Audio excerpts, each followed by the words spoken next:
way ha ya ha, way ha ya, way ya, way ya ha ya, way ha ya ha, way ha ya. I'll try that again. Good evening, everyone. And thank you so much for being here at our celebration of the winter solstice. You know, we are a community of light, and our theme for our solstice is being the circle of light. So as you came in the room, you received a card here, and it has, from today all the way to the 22nd, it has the 12 Lakota virtues, which are really, really beautiful. They're really aligned with our science of mind teaching. And so you can follow this as you move towards coming back into this beautiful circle here, this auditorium, this dome, for the candle lighting services. So I welcome you to that also. So tonight we have with us our beloved Nawang Khechog is back with us, which is a gift. Yes. And our dear beloved friend Doug Goodfeather is with us tonight. And I just wanted to say a couple things about the solstice. In Latin, the word solstice means to stand still.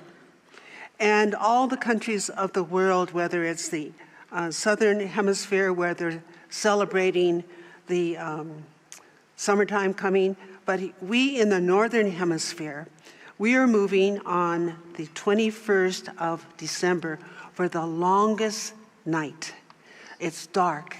And I remember reading about the solstice, and they said that a lot of times people who lived in the prairies or the mountain regions where they didn't have homes, but they knew that that special energy of that cycle was coming.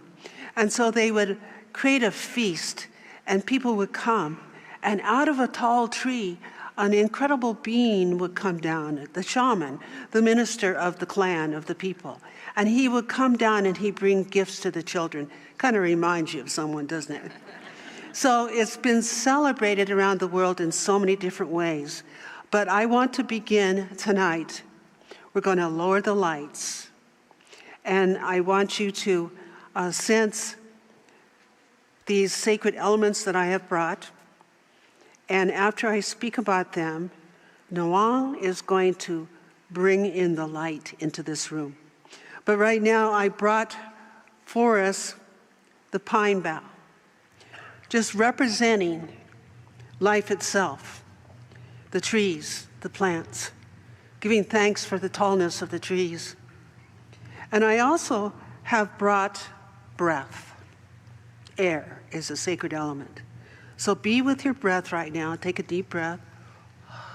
Sacred element. And also the sacred element of water. Water, the first medicine on this planet. Water is sacred. Water is sacred. We must teach our children water is sacred. And then as we move to the direction of the great north, form, the stone, that which has come into form that we honor. So we honor who we are as spiritual beings. We honor this house of plenty. And so allow yourselves to be with a sacred ceremony here tonight.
Oya te hata po e ta te mawani e lo hai hoi oi. Te hea wawe choza ke oya te hata po e ta te mawani e lo hai. Oya te hata po e ta te mawani e lo hai. Oya te hata po e ta te mawani e lo hai. Oya te hata po e ta te mawani e lo hai. Oya te hata po e ta te mawani e lo hai. Oi oi. Te hea wawe choza ke oya te hata po e ta te mawani e lo hai. Oya te hata po e ta te mawani e lo hai. Oi oi oi oi. Takiasi.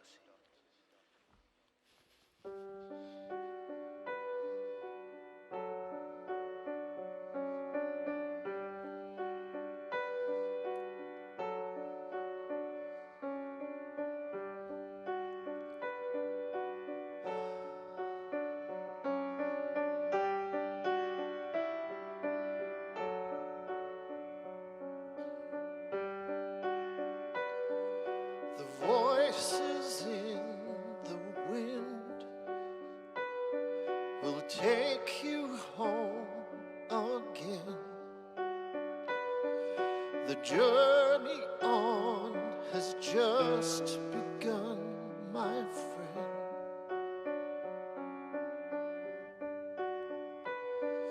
The magic in your eyes was more than I surmised, and I surrender time and time again to the will of the wind, the will of the wind child, the wind in the wind chimes will take you home again, the will of the wind, the will of the wind child, the wind in the wind chimes will take you home again, the will of the wind.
Thank you. Well, the last part of the kind of whistle,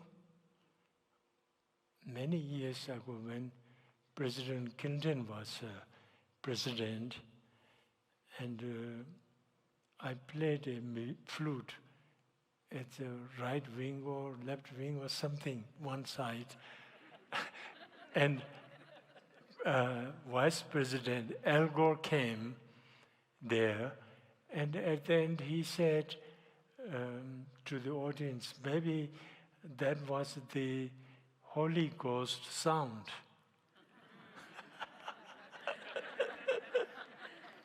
So I thought I will share this to you. It was quite funny one. With that funny note, I supposed to say a few words on my book, Awakening Kindness. And I thought maybe, first I want to say hello, beautiful people of Mile High. Hello.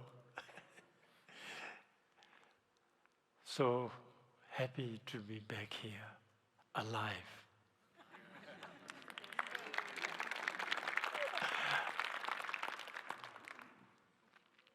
I want to share to you tonight, as in relation to my book, Awakening Kindness, the Tibetan, heart of Tibetan, or maybe something like this.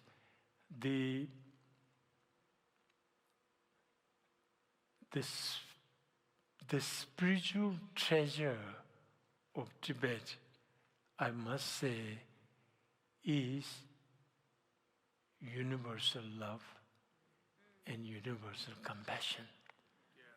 That's the most important one.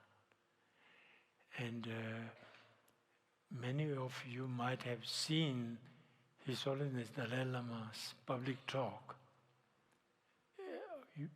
Any of you came to Pepsi Center?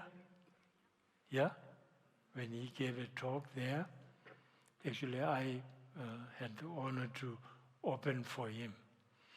So His Holiness Dalai Lama always talk about the value of universal love, universal compassion in the world. That's really deep, deep down in his heart. He shares about that in public talk. Maybe 1 or 2 hours goes on and on, like how it makes family happy, neighbors very happy, and even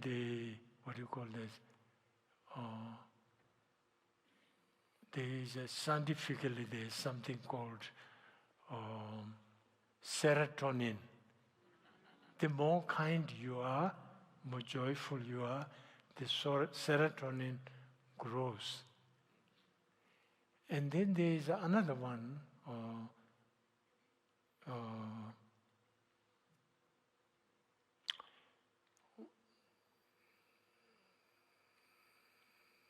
it is very important for human being. It grows that too. I don't remember the name today. So I skip that.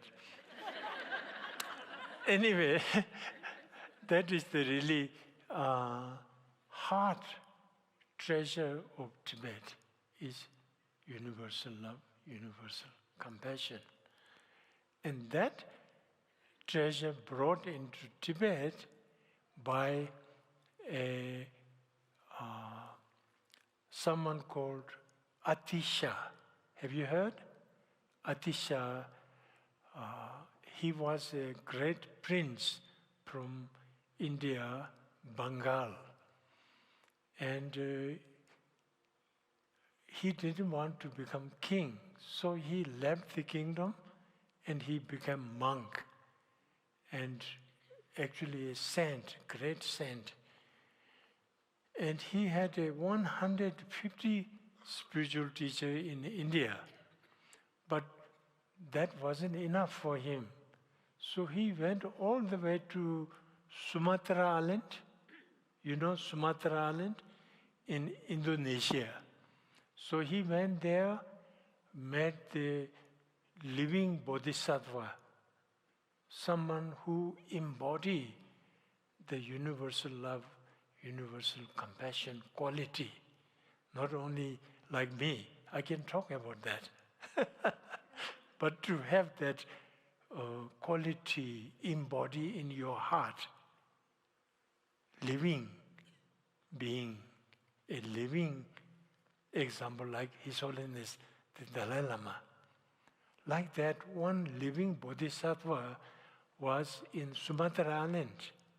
So he went to see this Lama to take teaching of universal love and compassion.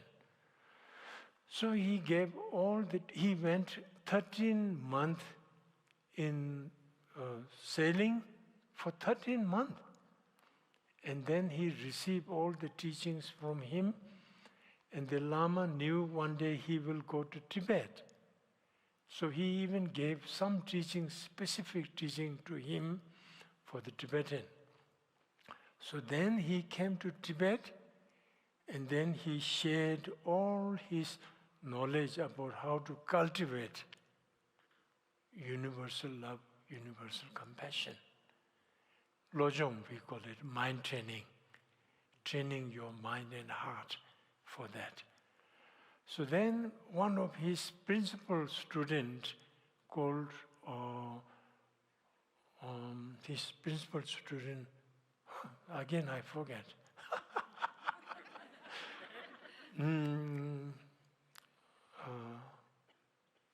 Well, I have a note. These days I need that. Usually I don't need drum tempa. Drum tempa jebe june. So his principal student, this student cultivated again this universal love and compassion. And he even, Tibet, there was one time people with leprosy, right? Leprosy disease. And they were like abandoned people, right? Leprosy people. So he went to serve these leprosy people his rest of his life. Because his universal love and universal compassion was so overwhelming. So like that, he lived the rest of his life. So then this teaching becomes called Kadam Zeche. Kadam means this group of Lama. Zeche means leprosy. Dharma means spiritual practice. So it becomes so popular in that way.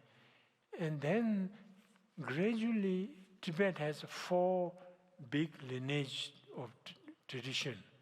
In Christianity you call it Catholicism and Protestants, right?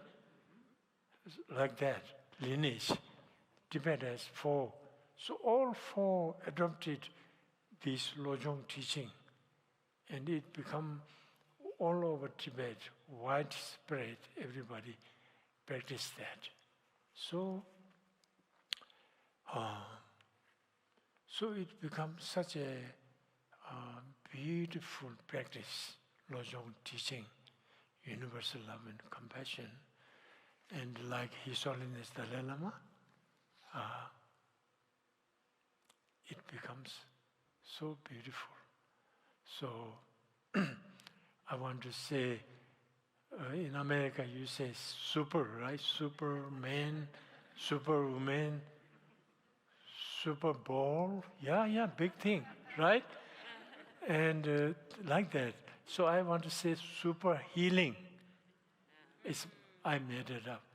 Actually, I was thinking I am now almost 70. So I'm an old man, you know. So I thought, maybe I will call myself super old man. That's a good one, right? One time I wrote my book, I said, age is mind over matter. If you don't mind it, it doesn't matter.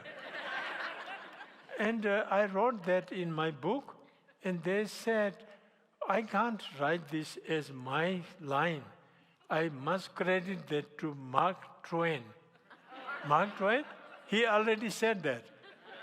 But I came up with that in Australia when I was there.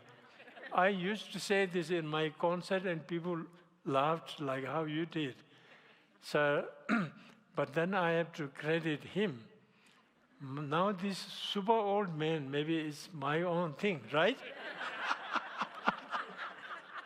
So anyway, thank you so much.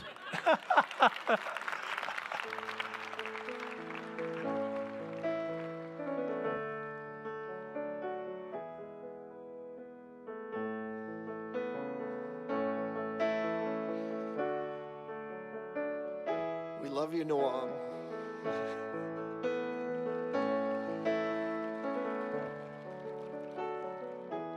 Feel free to sing along if you want to.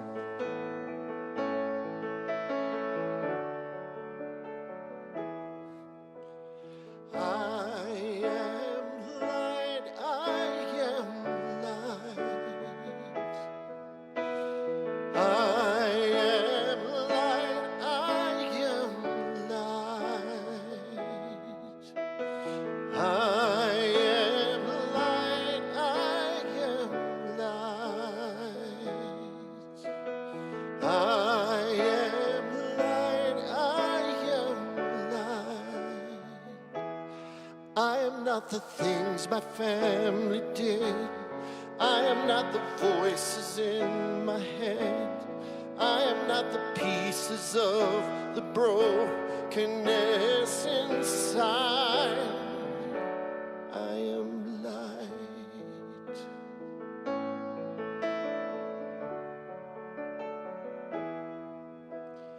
I am light. I am light.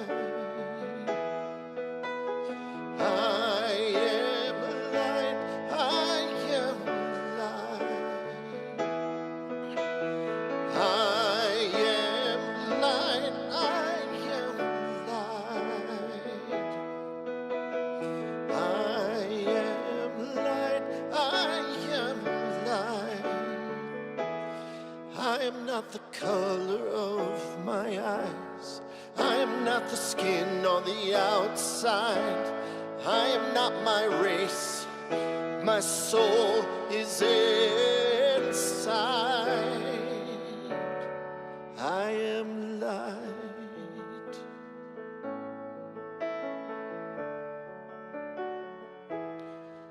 I love that line. I'm not the color of my skin. My race is on the inside.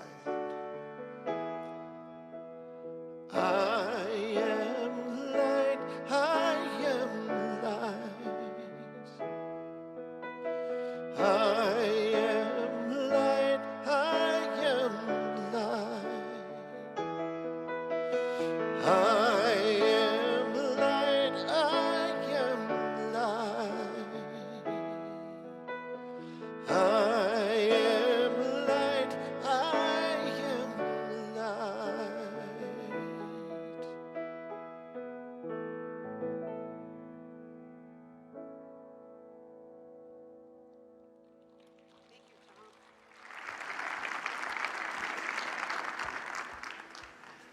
Don't you just love that Nawang? Yeah, he's good. And you know, it's such a privilege, speaking about the light. I've met several people on my pathway. I meet a lot of people, but several people that never leave my heart because of their light. And Nawang Khechog is one of them. And the other man that I'm about to introduce is the second one, Doug Goodfeather, incredible being. Lives the light, lives his vision, and has what his vision gave him was the Lakota Healing Way Center. Healing with the Lakota principles as we heal with the religious science principles. And I just have to tell a little story about you, Doug, before you share. I think it was last year, He does work with trauma, with grief, addiction, PSD. And so he was doing a lot of work with the veterans and a veteran himself and receiving incredible results. So Washington, D.C. called and said, we're going to send someone out here to Denver to see what's going on. And they did. And they were quite impressed. And perhaps he can tell you how they heal, finding their spirit. Doug Goodfeather.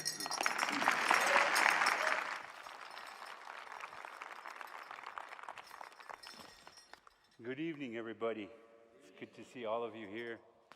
Another year has passed again. Wow. You know, I've been coming here since 2008. I think I missed 1 year, but I've been coming here since then. You know, in my travels and my endeavors bringing me here to this spot, you know, it came from a vision that I went on, a dream that came. And that dream became a purpose, a goal. And in between that time and now, all the people that I have met, all the people that this way has helped, the people that it picked up, the things that we've been through, the tears, the blood, the sweat that was sacrificed, the commitment that stayed strong in this walk of life, bringing this Lakota Way Healing Center vision to the healing hoop, healing the hoop. You know, there was a man, his name was Khechog Sapa, Itacha Khechog Sapa, Black Elk, Chief Black Elk. He said, I stood on a hill and I saw a hoop. And within that hoop, I saw many hoops. And I saw that we are all a part of this hoop. And before he even knew about anything of the people overseas, he's seen this in a vision. And he reacted these visions. He reenacted them. Because he wanted to make them real, wanted to make them show the people how real these are, these visions, these rites of passages. And sometimes dreams come to us for a purpose, these visions. They bring us. They come from hardship sometimes, some suffering, from death, from poverty, from perseverance. But they come for a reason. And so this is where I went to seek this vision. I was instructed through a dream to go seek this vision. And so I went into the Black Hills, and there I sat for 4 days, and I seeked the vision. And I went through a suffering and a teaching, and I realized the things that came to me were warriors, teachers, had compassion on me, butterflies, birds, the wind, the rain. You know, when we go through a hardship, first thing we think is that it's hard and I don't like it. I don't want to go through this hard. But one of the things about the Lakota people is that they practice this hardship through a vision quest. Because they want the people to understand their sacrifice, their suffering, to know that it's for them. And know that these commitments that you make, people depend on them. Whether you know it or not, people will depend on them. And so you go through this suffering, and you fast sometimes without food and water. You know, and people don't understand this kind of fasting, this kind of rites of passage. But through that suffering, that's where these dreams come from. You see, and the intelligence, the spiritual intelligence that we have, that we come with, this innate knowledge that is downloaded in us before we come to this earth. We have this knowledge, and then when we need more knowledge, we go to the main source. Usually the times are these is your sacred place. Sometimes these sacred places are prominent, a mountain, a river.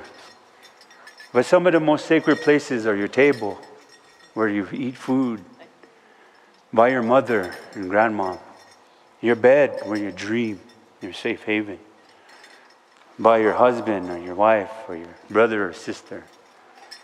You know, these places are sacred because they give meaning to you. And here, in these places, this is where the entanglement happens from us to the spirit world. And this entanglement is so intelligent that it brings these messages to us to test us, to see what we're going to do with this. And so when the vision came, I didn't know what to do. How was I supposed to do this? I knew I had to heal because I was coming from war. I was coming from losing my family. I was coming from PTSD, depression. So I went to the vision quest, and here I found my answers.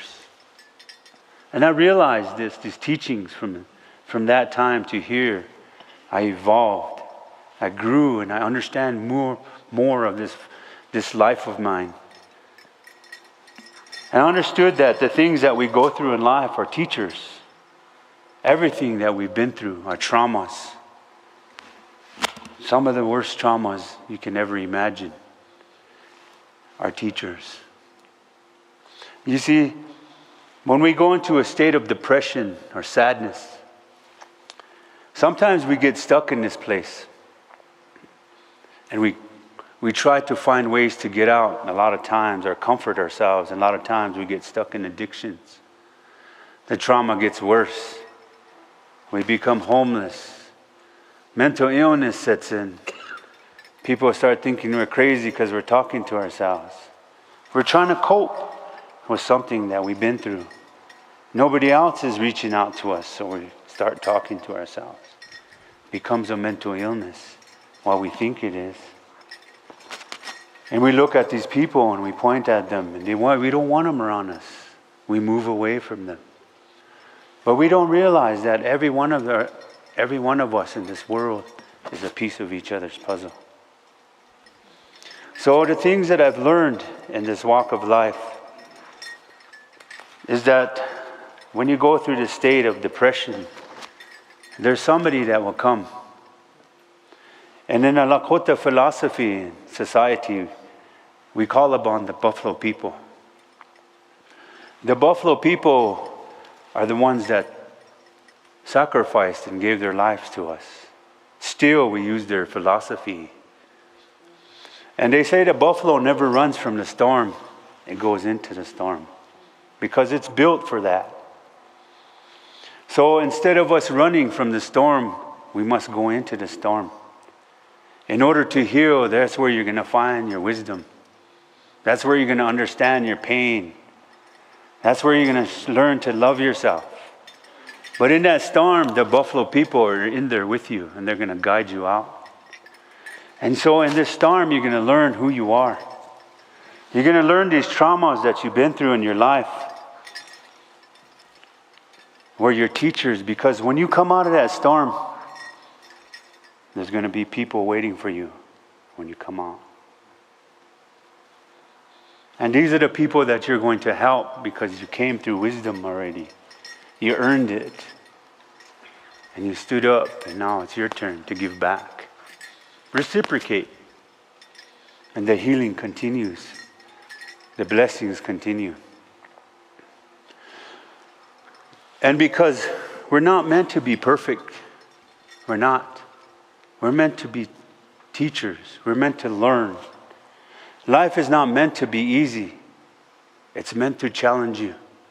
It's meant to put you to the test because we need to evolve. You see, one of my theories is that throughout this whole history of life, there's different ethnicities that took control of the power of this earth. But nobody got it right, not even today. So now we have to come together. Now we have to come together. Now the Lakota, they call it the hahaila. And it means the balance. We're going to start to come together and understand that we are a piece of each other's puzzle. and that we all have meaning to each other. And in between, those dreams that you create become goals. And that goal becomes a mission. And you're going to meet so many people and help so many people until you get to that goal. You see, walking on this road of life, learning these things, the time when COVID came, a lot of my relatives went home to the spirit world. Prominent men and women that were in my life, teachers that made their journey home.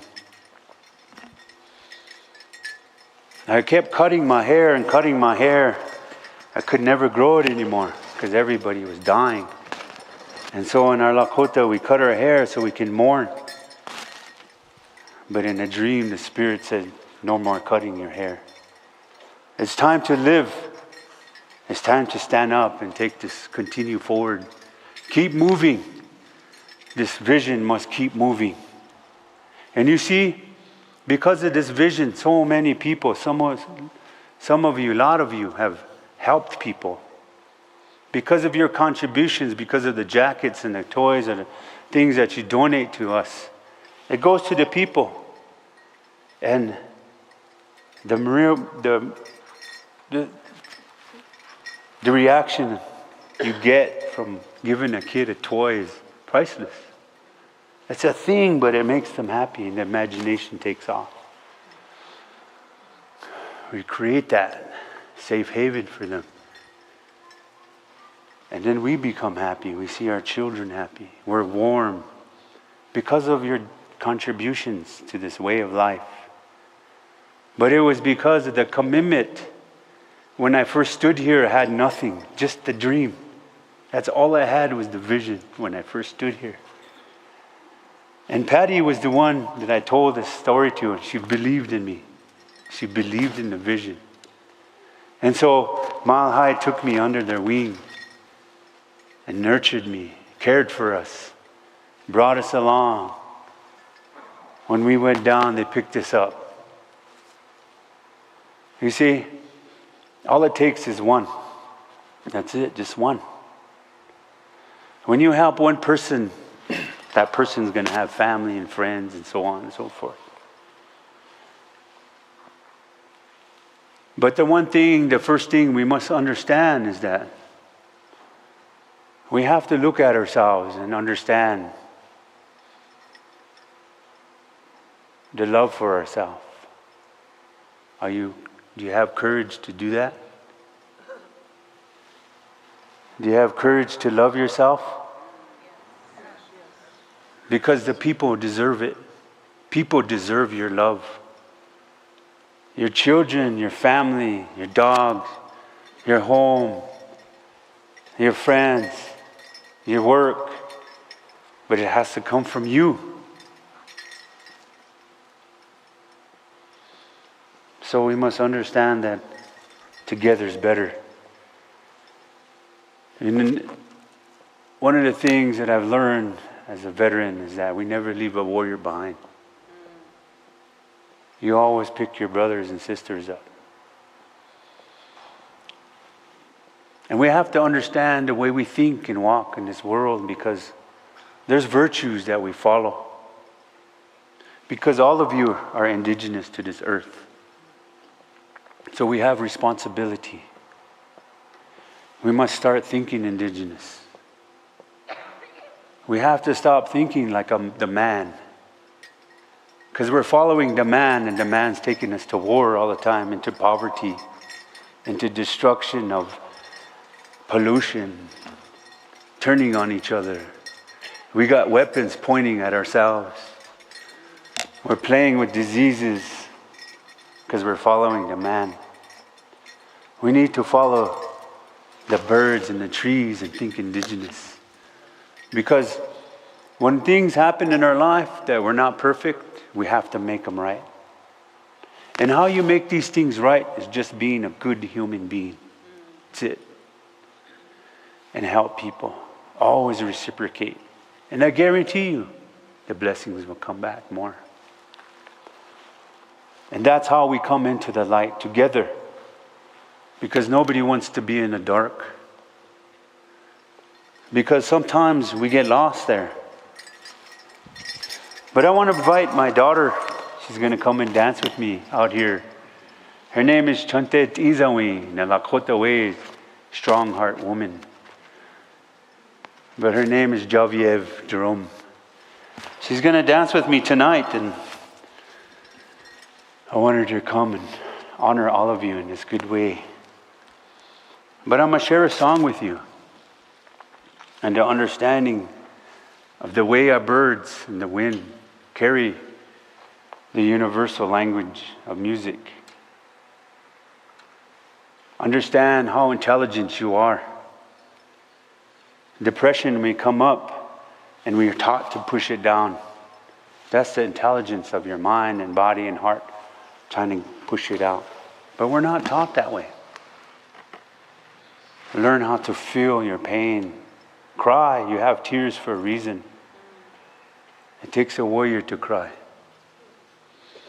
Otherwise, we wouldn't have tears. Intelligence, spiritual. It's powerful. I want to thank you for being here tonight, for coming here and listening and watching and supporting. And you don't realize the people that I picked up, the places I go to pick them up, because of the support I get from people like you. A lot of people are sad because loved ones are made at home in these holidays. But it's a time of transformation. We must continue to move as people. We must continue to make a better place for this world because we have children coming. When the stars are falling, the babies are being born. They're coming to this earth. So wopila tanka chichapi.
You know, one of my uncles, we traveled all over the world together. He made his journey home a couple months ago. His name was Tokea Inoji. It means first to rise. His English name was Kevin Locke. He went home to the spirit world. And the other day I was practicing my flutes, and I could hear him playing his flute with me. So he still encourages me to continue to move forward, as well as my daughter. So we're here today to dance for you and to bless you with this dancing and take this love and this energy with you and give it to people, pass it to people. Remember yourself always. Always look to your heart to stay truthful. Hook.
Wow, that was wonderful, wonderful. And yeah, very powerful. And thank you all for being present. And right now, as Doug spoke about the generosity of this community, the ministers have chosen that the offering tonight goes to the Lakota Healing Way Center. And also up on the screens, you'll see where you could text to give, lakotaway.com. And so we just give thanks for the gift of light itself, the season of light, how beautiful it is. And that we move forth with that kindness in our hearts.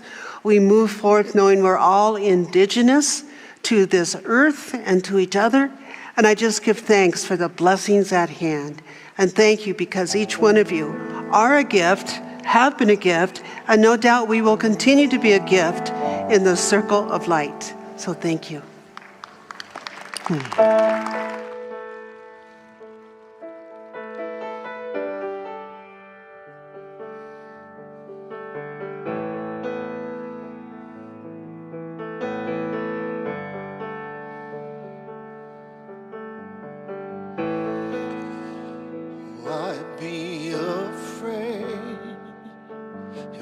I'm not alone.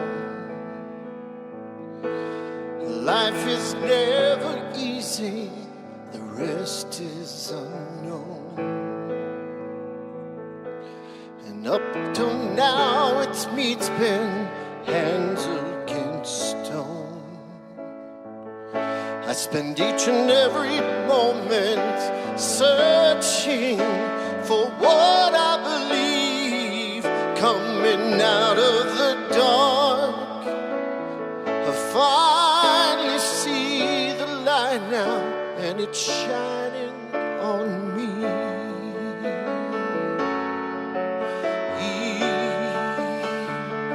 Coming out of the dark, I know the love that saved me.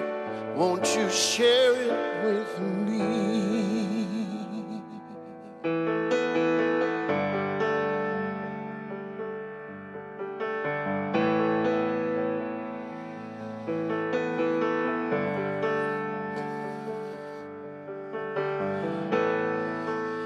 Starting again is part of the plan,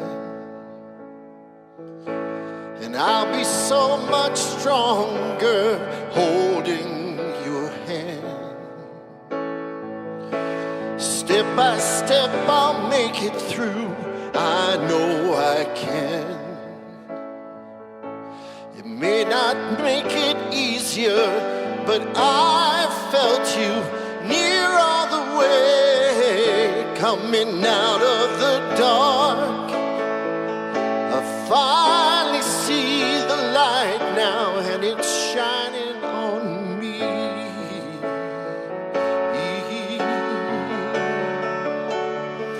Coming out of the dark, I know the love that saved me. Won't you share it with me? Coming out of the dark, I finally see the light now, and it's shining on me.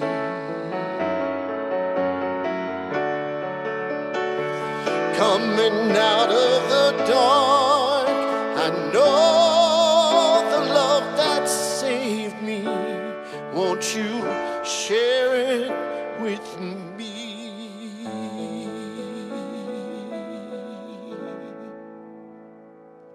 Oh, thank you, Thom. And I would love it if our participants could come back on the platform. Here they come. Yeah. So we can say thank you to them one more time.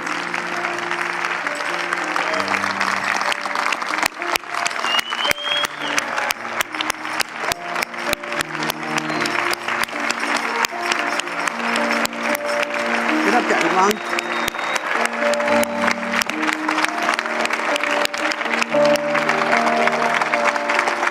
And I want to let you know that Nawang has an incredible book on kindness and a CD. It's got a table in the lobby. I'm just starting my Christmas shopping, so I'll be out there shopping. And also Doug has his incredible array of wonderful goods, and also his book, Think Indigenous, which is the world has embraced. So we thank you from the bottom of our hearts, and thank you for being so beautiful tonight. So beautiful. I know your dad was so proud. I'd like to say something. I'd like to also, in our Lakota way, in our way of giving, when we want to reciprocate, sometimes we give away some of our most precious gifts because they come back in a way that just fulfill your life. And so I want to give a small appreciation to my friend, my sister Patty, and say thank you to her for all the work she has done and all the people she has helped, because it's not easy to do what she does. And this blanket represents the Star Nation.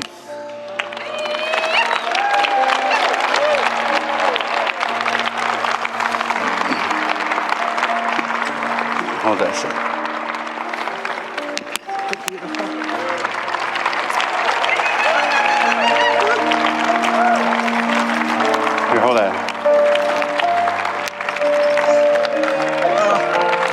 We love you, Patty. Thank you.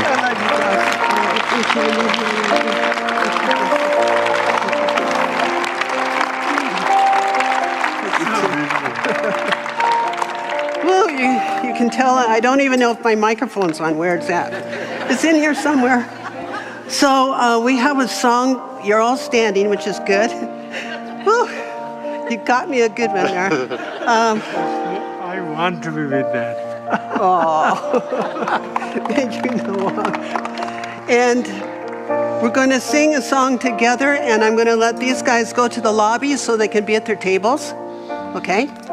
We ready, Thom? You bet. Okay. Okay, Sing it's it. I'm alive. I am alive. I am alive. I am alive in this world. I am alive. I am alive. I am alive in this world. And I shine. And I shine. And I shine so bright, and I shine, and I shine, and I shine so bright. Really loud. You are alive, you are alive, you are alive in this world. You are a light, you are a light, you are a light in this world, and you shine, and you shine, and you shine so bright, and you shine, and you shine, and you shine so bright. One more time. We are alive. We are alive. We are alive in this world. I can see you. We are alive. We are alive. We are alive in this world. And we shine. And we shine. And we shine so bright, and we shine, and we shine, and we shine so bright. Have a beautiful, beautiful holiday.